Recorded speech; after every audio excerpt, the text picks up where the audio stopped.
my job, I think, with wives is if I'm going to ask them to get out of a parenting role, then, of course, they often say, well, does that mean I don't get to say anything about anything?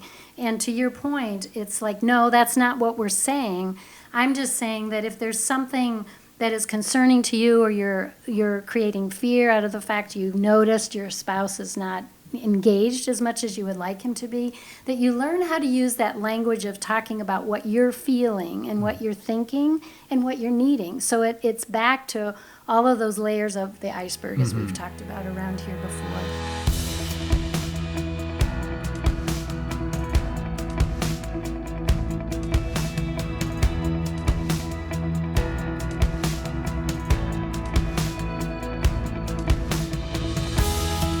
Welcome to the Faithful and True podcast. We're happy to be back with you today.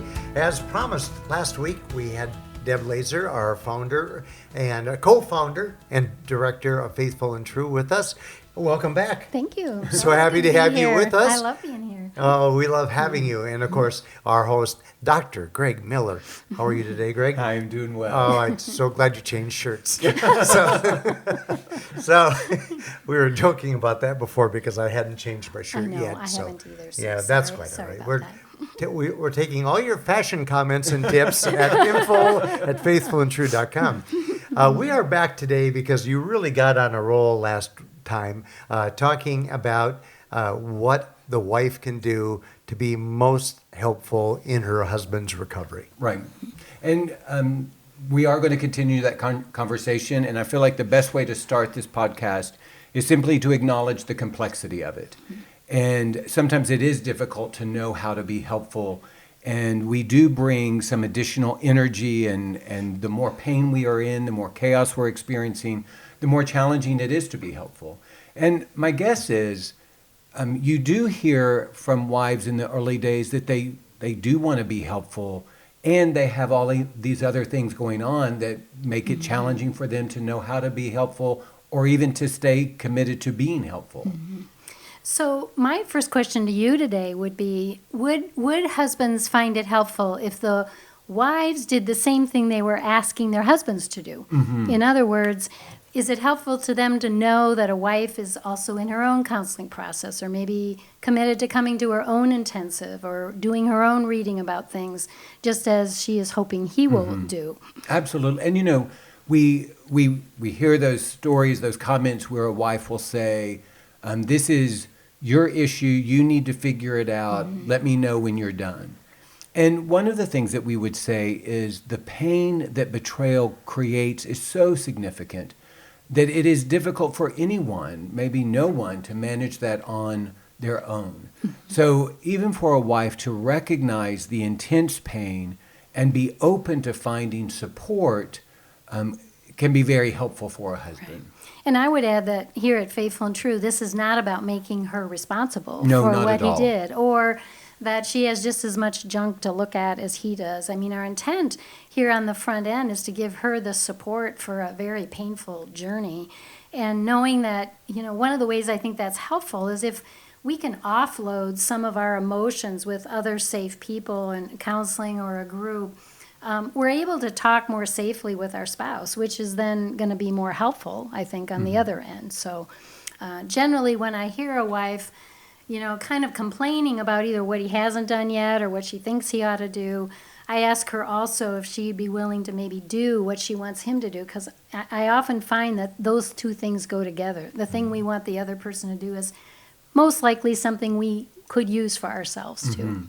Well, kind of the image is, if I'm driving a car and Beth is in the car with me and I have an accident and I'm responsible for the accident and I am injured, and Beth is also injured, I want Beth to get the help that she needs for her injuries. And it doesn't take away my responsibility. I was the one driving. I'm responsible for the accident. But it also acknowledges just the reality that she is in pain. There have been injuries because of my choices. And so it is helpful for me when I know that Beth is getting the help that she needs. She's got the best medical help, whatever it is. And so there is this idea for the husband, if my wife is getting the support that she needs, that is actually helpful for me also. I can remember Mark saying that the greatest thing that helped him in the beginning was me getting help. So I've really latched onto that, and I know it was true for me too. I didn't know it at the time, but it proved to be the best thing for me as well. One other thing that I would add is I hear in men that when their wives are able to acknowledge where they are, even if it's not a good place, that is helpful. Even if it's to say, tonight I'm angry and I don't want to talk to you. Or tonight I'm really sad and I'm just going to be in my room and withdraw.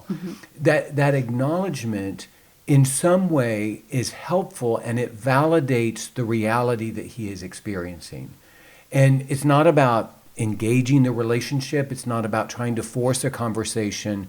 But anytime in the early days of recovery, either one of the partners is able to acknowledge that reality, I think that is helpful. And in the same way, if a husband is able to name where he is and own what is going on for him, that can be very helpful, I think, for her. And the same thing can be true if a wife is able to do that too. So I think what you're talking about here too is that both of them get better at just stating what they need.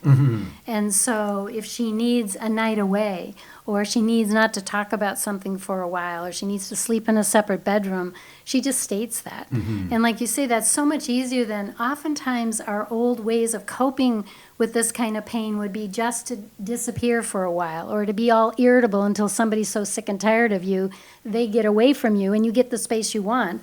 But if we can learn how to ask for what we need, that's going to be helpful either way, like you say, his needs of her or hers of him. Yeah, and even to say, I don't know what I need. Yeah. It's interesting how if we choose it, this journey of recovery pushes us to be more present with each other, even if it is difficult and painful, and maybe especially when it is difficult and painful. And we did a series of podcasts recently on recovery, and we kind of talked about recovery in the context that recovery is the journey of becoming the person that God created you to be. And so the addiction, the exposure, both of those things are creating that invitation to that journey. And so anything that supports or facilitates or helps my spouse on their journey, that's going to be something that is helpful. It's funny, it's not funny, it's good. I was talking to a woman earlier today, it's not funny at all. And she was saying that one of the important things for her in terms of working on this painful discovery was knowing that she would be married to someone who was wanting and encouraging her to become the best person she could be, and her to be able to do the same thing for him. I thought, what a wonderful thing to be able to say when you're only weeks away from new discovery. But in essence, that is the encouragement we eventually want for each other if we can get over the pain of what has happened. Absolutely. And why.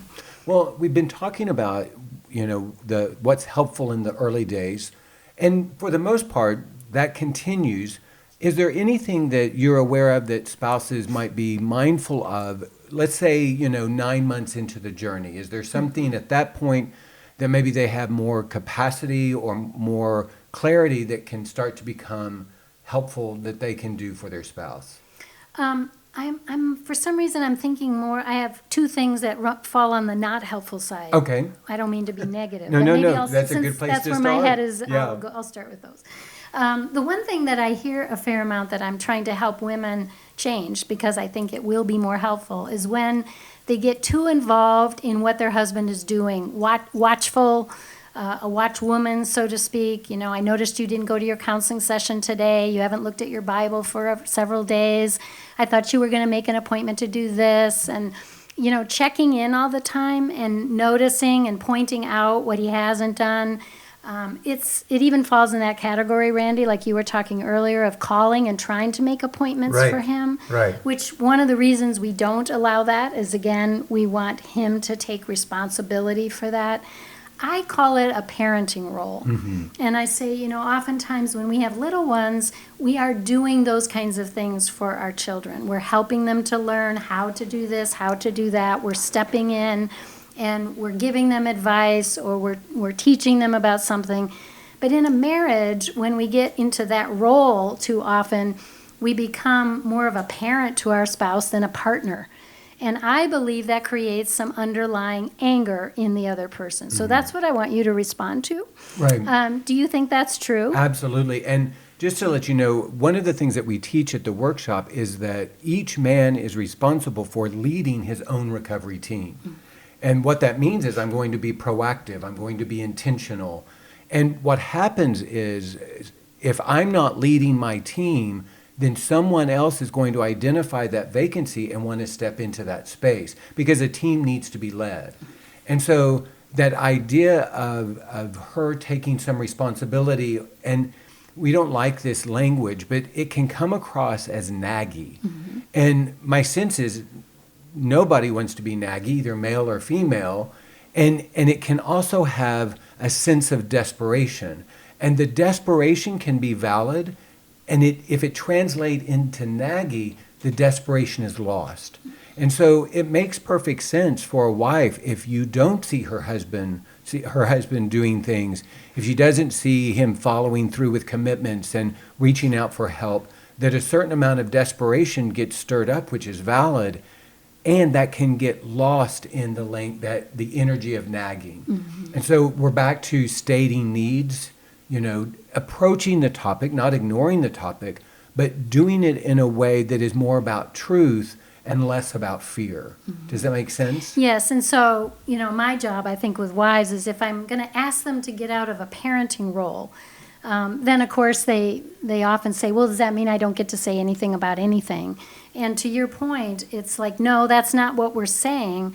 I'm just saying that if there's something that is concerning to you or you're creating fear out of the fact you noticed your spouse is not engaged as much as you would like him to be, that you learn how to use that language of talking about what you're feeling and what you're thinking and what you're needing. So it's back to all of those layers of the iceberg as we've talked about around here before. So it could sound like, I've noticed that, at least in my opinion, I don't think you've been to counseling much, and I get really worried about that it might lead you back into old behaviors or we're not moving forward.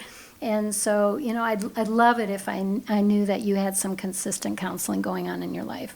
Absolutely. So she's okay to talk that way, but to constantly point out, did you go to your meeting tonight? What did you learn there? That starts sounding more like the parenting role. Yeah. Oh, the recovery Gestapo. Yeah. And I do think that couples finding the way to talk about it so that it doesn't come across as nagging, it doesn't come across as demanding, but it is based upon needs and desires, that itself is an invitation. And, one of the things I think can happen for men is there can be complacency in time. Mark would often talk about that, 6 to 9 months into a man's recovery, there's some vulnerability there because there can start to be complacency. So for a wife to be completely silent isn't being true to herself. And sometimes we do need to be reminded that what is at stake, that this is important, that this is about our future. And the difference, though, is it's not based upon fear, it's based upon desire. And vision, right? Yeah. So I have something else that comes up for me that I think about, and that's when we start to help our spouse with seeing his issues with his own family. We call it like taking someone else's inventory. Right. That's the words we use around here sometimes. I have found that that generally is not helpful at all unless it's been asked for. That you would point out how you notice I interact with my dad or my mom, or what they've said may be hurtful to me or whatever. That I think there's a protective nature in all of us that wants to find the good in our families, and having someone else point out what might not be so healthy or good is generally not encouraged. Absolutely. And even the language I would use is there's an innate loyalty to our families. And I think there can be a very healthy and beautiful part of that. And it's kind of the no matter what. It's not a dismissing of the chaos. In a healthy way, it's an acknowledging of the chaos and still an affection and a loyalty for the family itself. And what can happen is if a spouse starts challenging the husband about, your parents or your family or the way you do things, he may be unable to hear that because that loyalty piece gets triggered. Mm-hmm. And so that acknowledgement of these are some things I've observed. Are you open? One of the things that Beth and I, that kind of the way that we like to talk about it is we will ask, hey, are you open to an observation? And the more complex the topic is, the more we go back to that issue of saying, hey, are you open to an observation? And what's true is if I'm in my wise adult, I will be open to an observation, because Beth has been a part of my life for so long. She has seen things, she's experienced things, she has a view that I need to pay attention to. And so it's not about silencing the spouse, but it's creating a safe enough context so if there's truth to be spoken, that truth can be heard. Mm-hmm. So eventually, hopefully, as a healthy person ourselves, we'll ask another person what they experience. Say, if we're in a family reunion, and what were their experiences there, and we'll get better at initiating that rather than having them even have to say, do you mind if I have an observation for you? We'll just get better at encouraging that kind of input from each other. Yeah. And trust that it's helpful, that we're not giving it to hurt one another, but we want to help each other grow. Yeah. Okay, so this brings up, I think, another complex issue, and it is weaponizing vulnerability. And so what happens is, it can go either way, but someone is vulnerable. They share something, like the husband may share some difficult things about being with the family. And if we're not careful, the spouse can want to weaponize that and use it against the husband. Mm-hmm. Obviously, that's not going to be helpful. But what can be helpful is if the spouse is able to say, you know what, the last time we were with your family, you mentioned how much anxiety it created. And I just wondered if you've thought of a plan or a strategy to help you navigate that anxiety. And again, I'm being reminded of some vulnerability, but it's not being used against me. It's being more an invitation to prepare or get ready or find the support that I need in order to step into a space that may be difficult. Mm-hmm. As long as we're on the subject of families, it could be neighbors, culture, people that are close to us. I think another thing that is not helpful necessarily is when your spouse kind of carries the emotion that perhaps belongs to you about family members. In other words, she might be hearing stories, or she has heard your history about how you've been hurt by certain people, and she carries a lot of anger about that, so much so she doesn't want to be with them, or she can't talk positively about them at all, whereas you're kind of not really into that place yet, maybe haven't explored that place enough, or are open enough emotionally to have your own. I find that if she's carrying a lot of emotion that really isn't about her relationship with them, but it's about your relationship with them, that ends up not being helpful to your process. Yeah, absolutely. And what's interesting is we've talked about this. If my spouse is carrying emotional energy for me, I'm less likely to get into it. And so if she is able to have her own relationship, it's whatever her emotions are, but she's not carrying it for me, I begin in time, if I'm present with myself, recognizing the void. So if my spouse has all the anger towards my parent, and there's some legitimate anger that I should have towards my parents, I'm less likely to find it. Mm-hmm. So one of the ways that is helpful is to create space and openness so that I can, when I'm ready and when I'm able to, start to have the emotions that I need to have the reactions that I need that are appropriate given the experiences that I've had. Yeah, that's exactly what I'm talking about.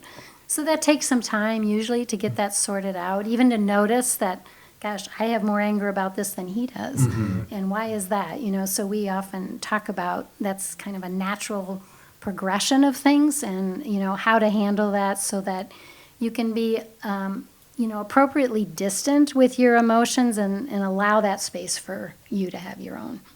One thing in this later stage that I think is very helpful is when a spouse is able to acknowledge not everything that's not working in the relationship is because of your addiction. And it makes sense in the early days that it's such a loud and powerful presence that the addiction and the recovery and the pain of that is just consuming everything. In time, what we would hope is that the spouse would be able to acknowledge, you know what, there are some things that I do to contribute to the chaos. So I'm not responsible for your addiction. I didn't cause it. I can't cure it. I can't control it, the language that we use. And I have my own history. I have my own story. And there are ways that I bring my chaos to the relationship that has been hurtful for you. And so, we can get into this dynamic of the hurt caused by the addiction, outshines any other hurt or is the only hurt. But when a spouse is at a place where she can acknowledge, I contribute to the hurt in our relationship too, I think that can be incredibly helpful. And I try to sort that out for wives in the beginning of our journey, that we're really on two journeys at one time. One is about healing from the infidelity or betrayal of a spouse and the pain that creates, and that's a separate journey because it is your journey to figure that part out. We can't do that work for you. There's another journey, however, which is our marriage, our relationship, and that is separate. And if we can acknowledge that no one does relationship perfectly and that we haven't either, that at some point we can start looking at things we want to change to improve that relationship. It does help our spouse to know that they're not this identified problem that is part of everything that's a problem in our life. And that's when I think couples really start making progress, to be honest. There's a shift that can occur, and again, I think this is when it's authentic and possible, when a spouse is able to communicate, I am for you. And what's interesting is it doesn't have to mean that even the marriage is going to survive. But there can be a way that I am for you as a person. Whatever your journey is going to be, whether I'm with you or not, I want what is best for you. And I want you to become the man that God created you to be. That sense, that energy of someone being for us is huge. And obviously early on, a spouse may not be able to say that. And part of the key of this is that it is authentic. But that can be an amazing gift when a spouse is at a place where she can communicate, I really am for you. Whatever happens with us, I am for you. So being helpful, I think, would involve being regularly owning your own stuff in the relationship. I think that's what we find as we work with couples that, get a little further down the road, and that they're able to own about big and little things that they have done in the day or in the marriage or whatever it is.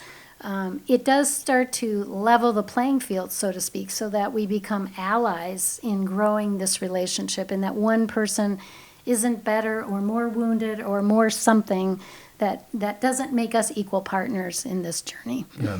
Well, and what's interesting is in the marriage, if the addiction, the acting out, the betrayal begins to define every part of the marriage, then you get stuck in that space. When we're able to say, yes, this is true, this happened, and we can move beyond it, that it doesn't have to define us, then that becomes a place of hope. And so one of the things that is helpful is when a spouse is, and again, authentically able to offer a message of hope. I often tell the story, I remember distinctly, Beth and I were separated, and we were very separated, very limited conversations. I wasn't in the house. And so it was here at Faithful and True, Beth was sitting on Mark's couch, I was sitting in a chair, and I remember that was the place for the first time I heard Beth say that she thought there was hope for us. And this was 4 months into our recovery. I had never heard that from her.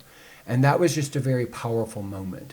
And so when a spouse is at a place and it is an authentic expression and they can acknowledge that there is hope, that is incredibly helpful. I think maybe this is even in addition to that, which is when spouses in the journey, and I hear it here around 18 months to 2 years often, when someone's been here in counseling and groups for a time, they can also start finding meaning in the pain. Like, and I know I started saying that when I was at speaking events and so forth, that I began to realize I was becoming a different person. Mark was too, and so was I. Right. That I wasn't the same person I was when this all first started, and that God really was using this journey to grow us up in different ways, grow our relationship, and each of us individually. I would guess that when a wife can claim that for herself, it also helps you to let go of some of that shame Absolutely. of the pain that was caused. Well, it's the complexity of being thankful for where I am and not thankful for how I got here. And I sometimes I think, can get concerned that if I say I'm glad where we are now, somehow I'm minimizing or dismissing the pain and the chaos that brought us here. But again, that's the beauty of Yep. is that I can be thankful for where we are in our relationship now and who I am and the person I become, and I can still be sad and grieve the chaos that brought us to this place. Amen. Good place to stop, don't you think, Randy? I couldn't have asked for an amen sooner. That was just perfect. These past two podcasts and this conversation, I think, is going to be really embraced by men and women alike. Yeah. And if you have been listening or watching these podcasts and it has sparked some thoughts or questions that you might have about what you can do to be most helpful or empowering to each other in the healing journey, send us your questions. We'd love to have your input. That will lead us for future podcasts to discuss and answer your questions. And you can send any questions to us about the podcast or suggested questions or subject matter to info@faithfulandtrue.com. info@faithfulandtrue.com, and we will gladly receive those ideas and format that into a coming show. Until then, once again, we have to thank you for breaking away from your very busy schedule and joining us on the podcast today. It's always a joy to have you with us. And Greg, are you ready for the first in-person Men of Valor workshop in the past Absolutely. year and a half? We are greatly looking forward to a full house that is due to arrive tomorrow morning. So until then, we'd like to encourage you to keep visiting our Faithful and True Facebook channel and subscribe if you have not yet, because we don't want you to miss any of these new podcasts. Click yes after you watch these podcasts. That lets us know that we're doing something right here. So until we meet with you again, we hope that this coming week for you is going to be a week that's filled with many blessings and with great vision.